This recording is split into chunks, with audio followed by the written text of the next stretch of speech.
everyone, welcome to Spaceboards.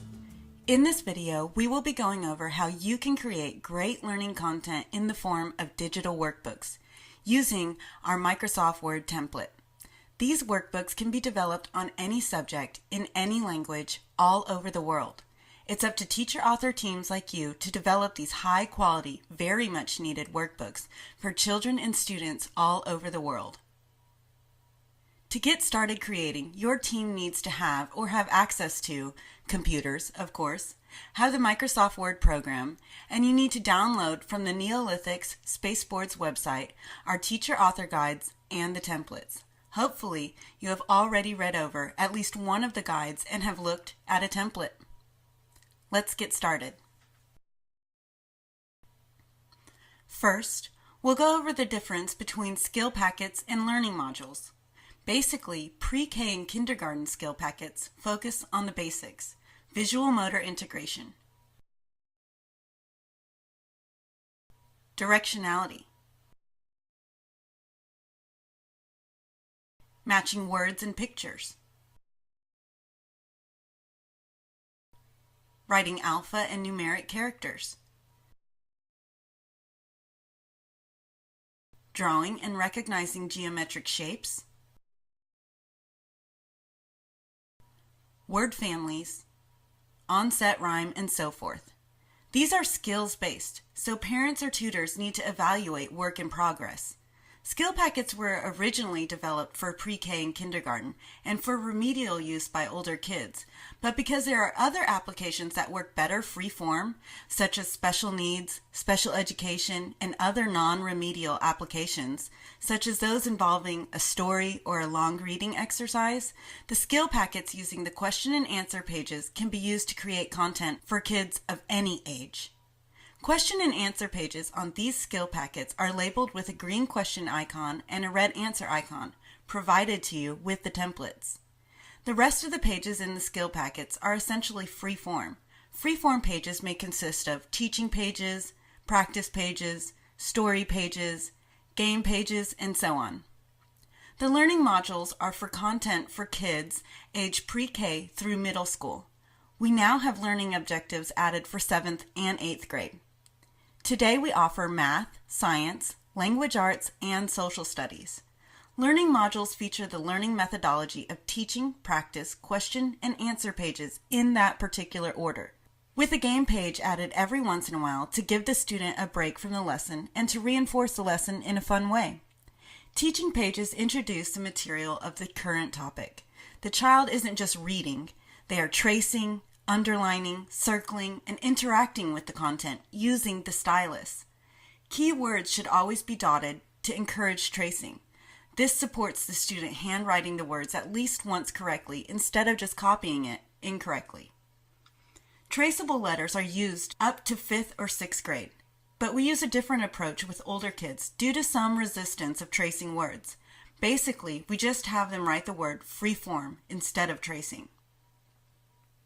Practice pages repeat the material on the teaching pages, but in a non-redundant, creative, and engaging manner.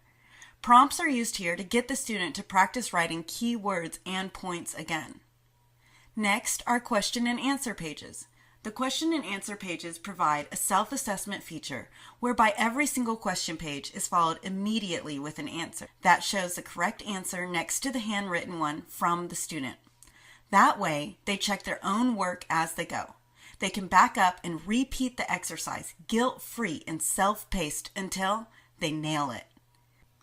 To find out more about the learning methodology of learning modules, please watch the Spaceboards webinar that may also be found as a download on the Spaceboards website.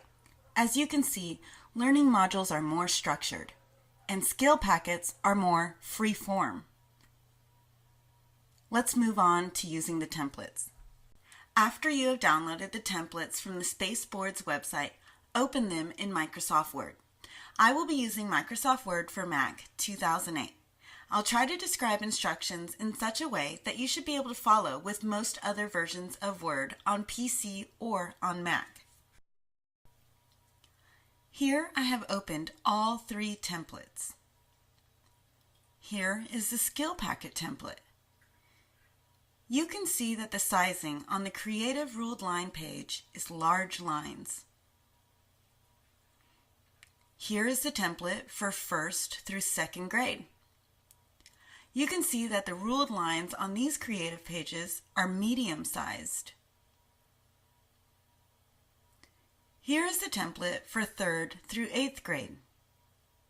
Here you can see that the creative ruled lines are small. Let's start off with the skill packet template.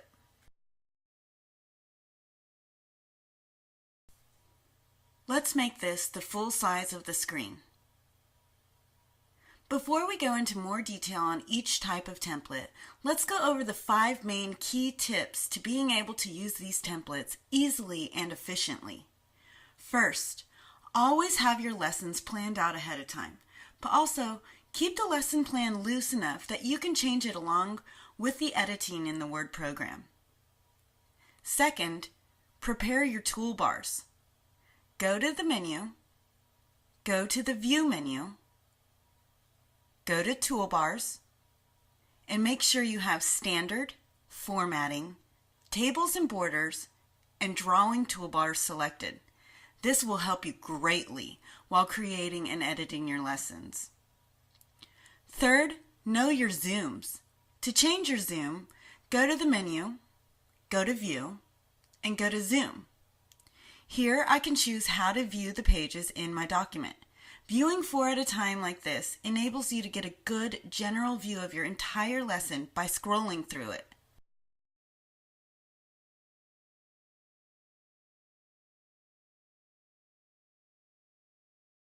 However, when working on an individual page, the 100% view or larger works best.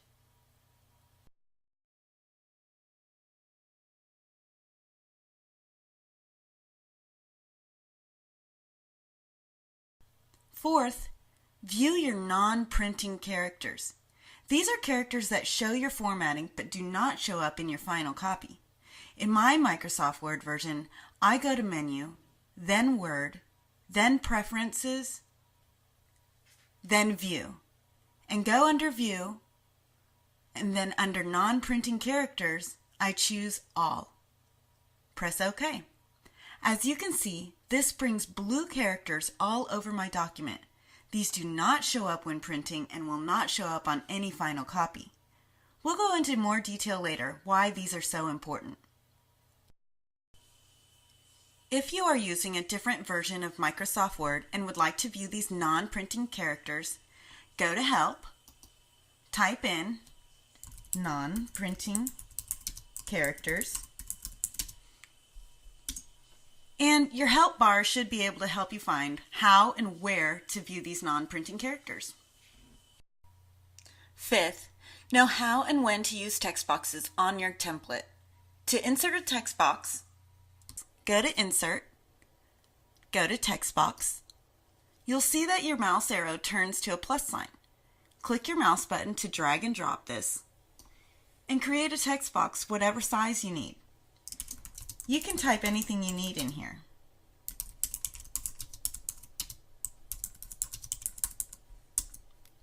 What's so convenient about these text boxes is that when you have them selected like this, you can change their size to whatever size you need, and you can easily move them around your page. Always remember that when using a text box, you need to format the text box. To do this, make sure your text box is selected like this. Go to Format, go to Text Box, and always choose In Front of Text. You can find this under the Layout tab. Press OK. In my Microsoft Word version, I can also find this right here on the Formatting palette under Arrange. Making your layout in front of text also prevents you from affecting any other formatting in any other text boxes or in your footer. If you didn't have this and you moved this around, it would affect the formatting of everything else in your document. So always choose in front of text. Use the same rule when inserting images from your artist. Here I have a UFO that I'm going to insert. Go to Menu, go to Insert, choose Picture, and choose From File, since these are files that your artist will be sending to you. I'm going to choose Spaceboards from my desktop. I choose a file and click Insert, and you can see it's on my page. To change the formatting of this, I'm going to double click it. Now I'm in the Format Picture dialog box. I go to the Layout tab and choose In Front of Text. Press OK. Now I can move my image around, resize it, put it wherever I need. Say I wanted this text to be in front of my image. I then go to the image of the UFO, select it again, and put Send Backward. Now you can see my text can go over the edges of the UFO. This comes in handy when labeling pictures. If you can get used to using text boxes and inserting your images in this way, you can pretty much accomplish anything on these templates without having any problems. That brings us to what not to do on the templates. First, always remember to never change any of the formatting on your template, especially in the footers. To view the footers more close up, let's change the zoom. Go to View, Zoom. I'm going to click 200%. To view your footer, go to View and Header and Footer, or just double click in either one. In the footer, your text boxes are already formatted to the exact character and font size that you need. So do not change either of those. Just go into the text box, delete the script, and write whatever you need. Page numbers are already there. Here's your instruction box. And this box right here is where you will insert your question or answer icon if needed. If you don't need a question or answer icon on that page, just leave it blank. Also, do not change any of the formatting on your page. The margins in the layout of your page are already exactly what you need. Here is where you'll find out why the non-printing characters are so important.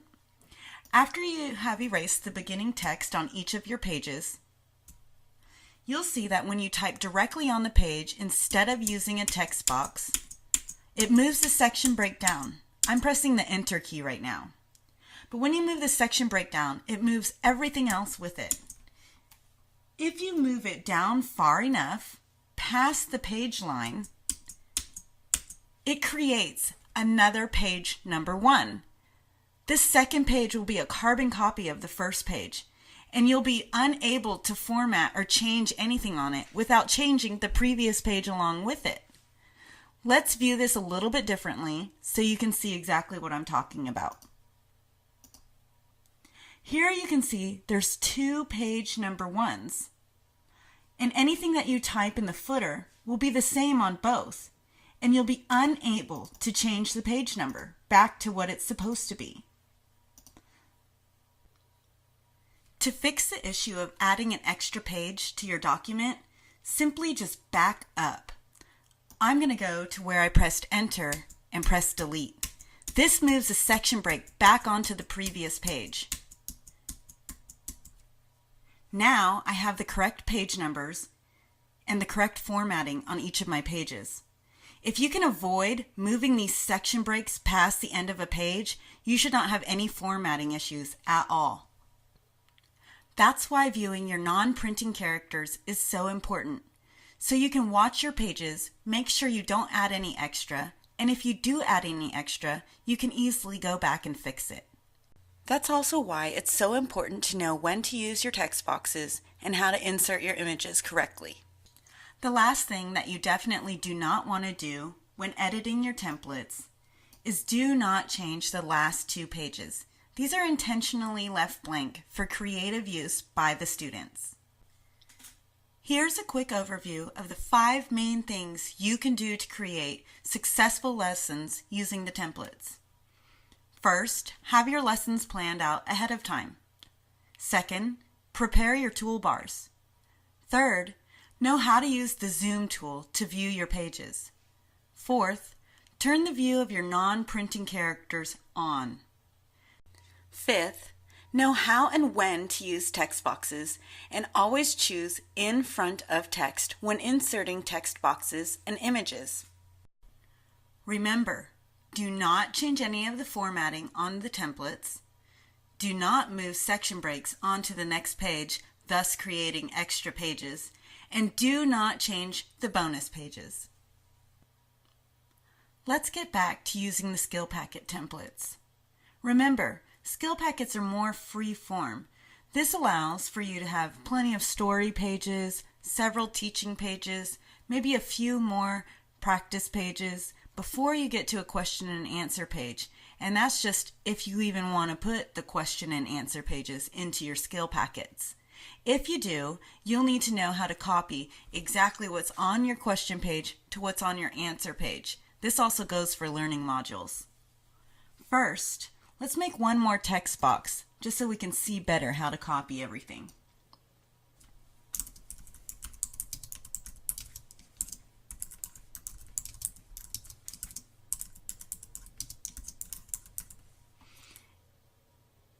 And let's make the text a little bigger.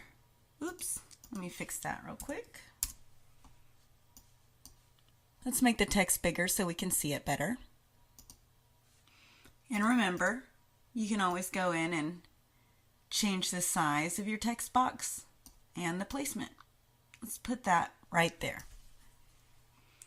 Now to copy exactly what I have here, I'm going to select everything by selecting one text box first, hitting the Shift key on my keyboard, holding the Shift key down while clicking on the other text boxes or images. Then I'm going to go to Grouping. Right here it's on my formatting palette, but if your toolbar is at the top of your screen, you'll be able to find it right up there too while your text and while your images are selected. So go to Grouping and choose Group. This makes all those images into one large image. Now, while that one is still selected, if you're on a PC, you'll right-click and choose Copy. If you're on a Mac, you can go to Edit, Copy, or you can hit Command-C. Then, on a PC, right-click and press Paste. On a Mac, I'm going to hit Command-V or go to the Edit menu and paste. As you can see, it pasted the entire image on the second page. To make sure these are both lined up correctly, I'm going to look at the ruler at the top of the page. You can see that as I move it around while I'm holding down my mouse button, the ruler moves with it. So I'm going to put the edge of this image on the 1/4 inch mark. Go back to my question page and make sure it's in the same spot, which it is. Now I'm going to look at the vertical ruler and make sure that's in the same spot. I'll put it at 1 inch. Now I'll do that to this side. And it was a little off, so now we have it at 1 inch. Now, my question and answer pages are exactly the same. Now that you have this group of images and text grouped, it's really easy to add in your answers by just adding more text boxes on top of that one. So I'm going to choose text box, drag and drop to add a text box, type in my answers. We'll bold it real quick.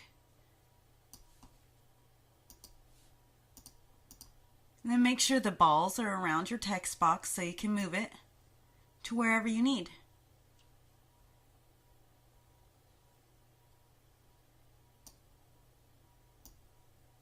Add as many of those text boxes as you need to get your answers on the pages. To finish up your question and answer pages, all you need to do now is add in your question and answer icons. To do this, enter into your footer. I'm going to double click on the footer. Or you can go to View, Header and Footer. Then I'm going to choose the text box that's right below the page number.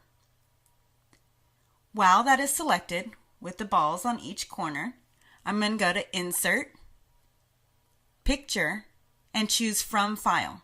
Remember that you should download these from the Spaceboard's Neolithics website at the same time that you download the templates. I have mine named Green and Red Button. So I'm going to choose the green button for the question page and click Insert. It automatically puts it onto my page in the correct spot and at the correct size. So you don't have to change anything about that once it's inserted. Then I'm going to go and do the same thing with my answer icon.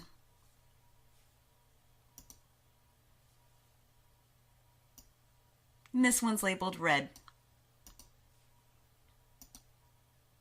And there you go. They're both inserted and ready to go for your question and answer pages. Let's move on to the learning module templates. To go over the learning module templates, I'll just use the 1st through 2nd grade template. The main difference between the learning module templates and the skill packet template is the way the footer works. In the skill packet template, you add the question or answer icons. In these, however, you won't.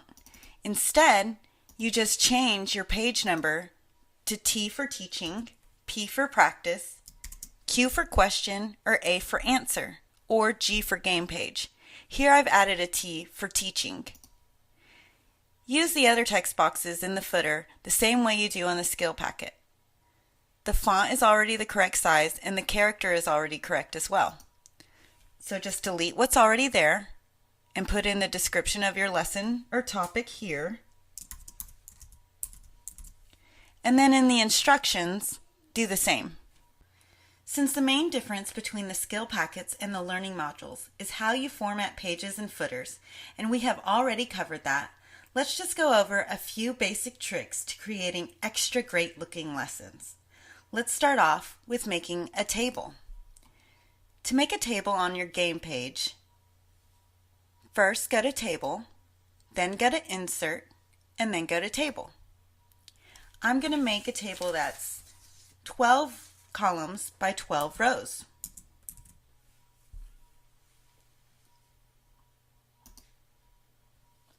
Now this table could be used for word search, a crossword puzzle, many other things, even mazes.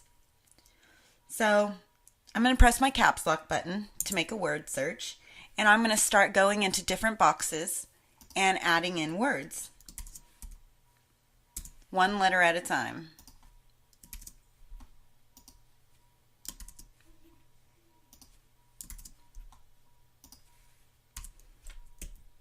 You can use the arrow keys on your keyboard to make this go faster.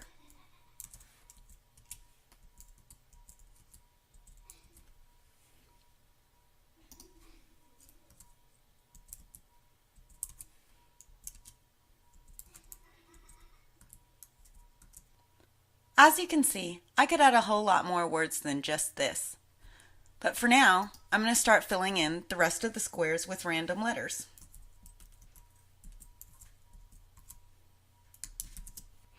Here I have already finished filling in the rest of the word search. After I've done that, I'm going to select the table by clicking on this little blue square, and it selects the whole table. Then I'm going to go down to my formatting palette, go to Borders and Shading, and instead of taking away the borders, which you would do right here, you just change the color of the borders to white. This makes them disappear. Now deselect your grid. And there you go, you have a word search. Now let's add a title to our page, but before we do that, let's go ahead and view our non-printing characters, just to check and see where we're at on our section breaks. As you can see, since we added a table, the section break is almost to the next page. We want to avoid that. So when we're adding our title, Let's delete Start Page 1 here. Let's insert a text box.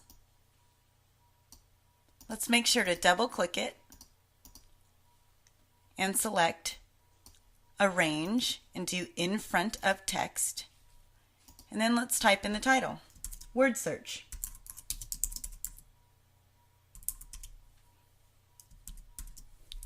Now let's make our font bigger.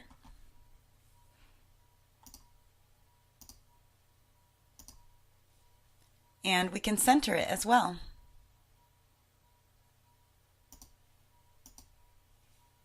Perfect. Next, we need to change our footer to a game page, since this is a game page.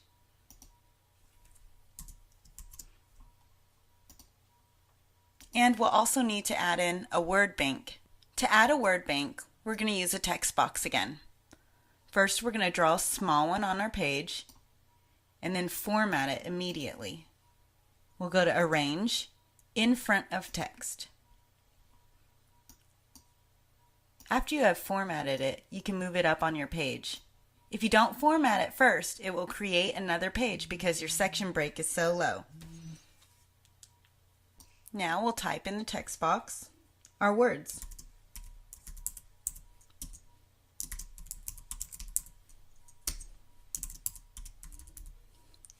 Of course, you can format this however you'd like. After you've added all of your words, you can move it around, change the font size,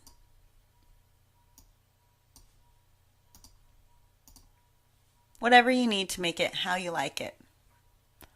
To put a box around your words, go to your formatting palette, select your text box, then you'll see these choices appear, colors, weights, and fills on your formatting palette. For line, you'll change the color to, let's say, black. And maybe I'll change the style to a thicker line. And I could even add a shadow if I wanted. I'll leave it without. Resize your text box to where it looks good with the box around it. We'll make it larger because you'd normally have more words. Click outside of it and it looks good. Now we want to add the words word bank to our word bank, but it looks like I don't have enough room. So what I want to do is I want to make my word search a bit smaller. To do that, I'm going to have to go select the word search or the table. I'm going to have to go to Table, Table Properties, center it, press OK, and now I'm going to go and make my font size smaller. It was a 22, so let's make it an 18. And then we can drag this little box right here over a little bit, and it will actually make the table smaller in width. And I'm just going to mess with it a little bit until I think it looks good. Don't be afraid to play around. Now I'm going to move this text box down, and now we have enough room to add another text box above it. So let's do that. And I need to back up.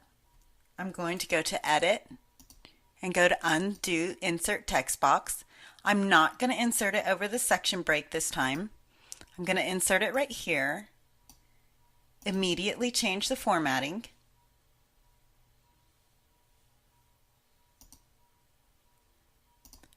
To In Front of Text on the Layout tab. And now I can move it to where I want it without it affecting anything else. Now I'll make it big enough that I can type in word bank.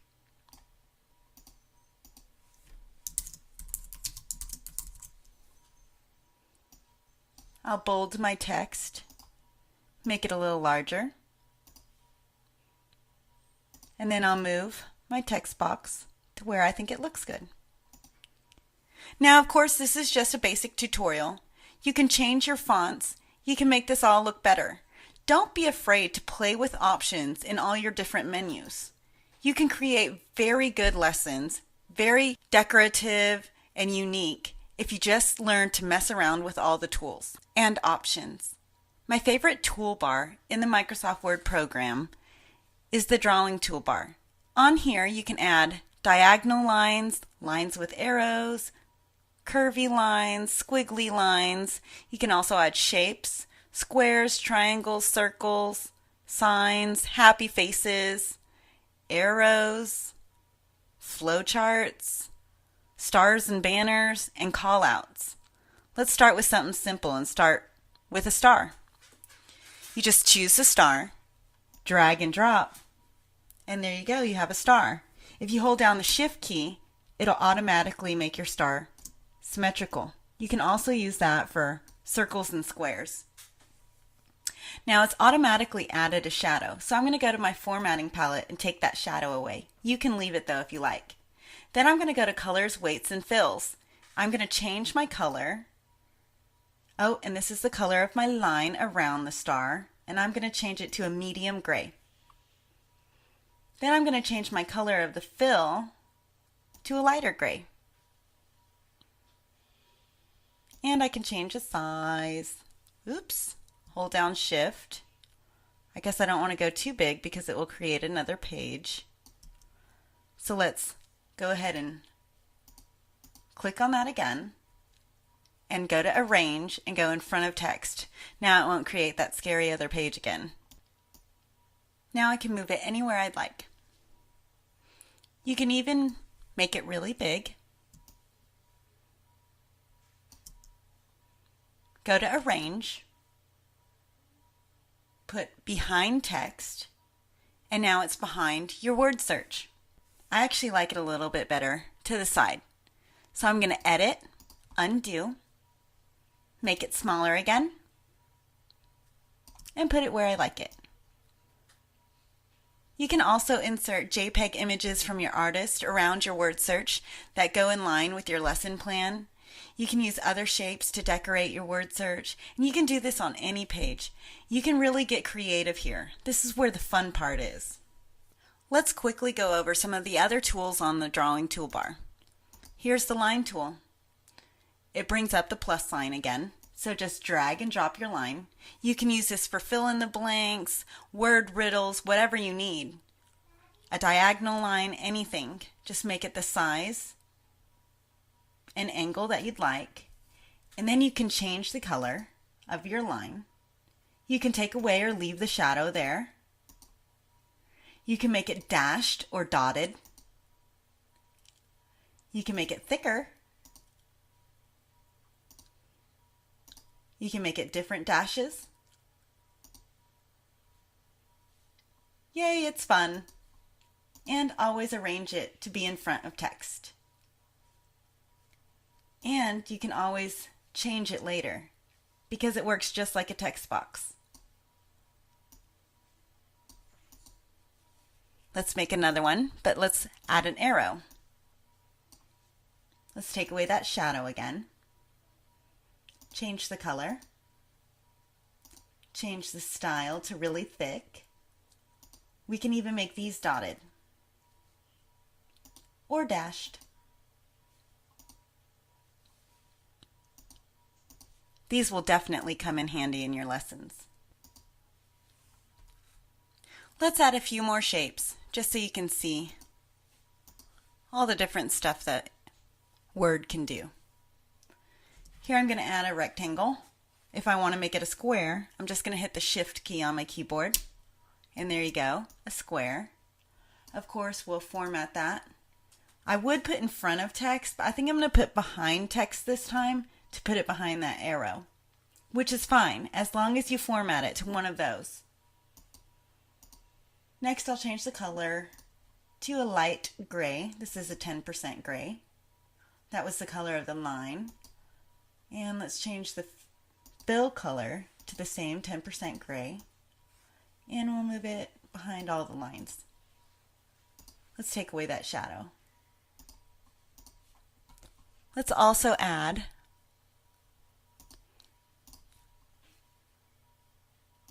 Oh, let's add another star if I can get there. There we go.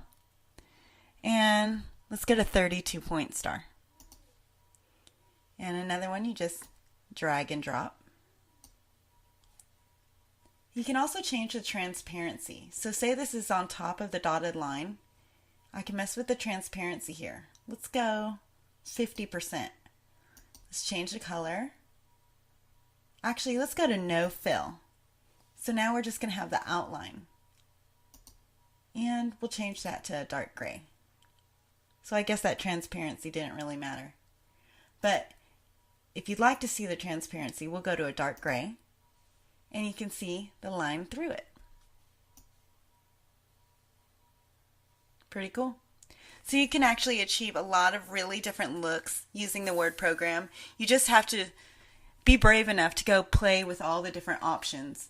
And remember, you can always undo anything you don't like by going to Edit, Undo, or by hitting Command Z if you're on a Mac, or Control Z if you're on a PC.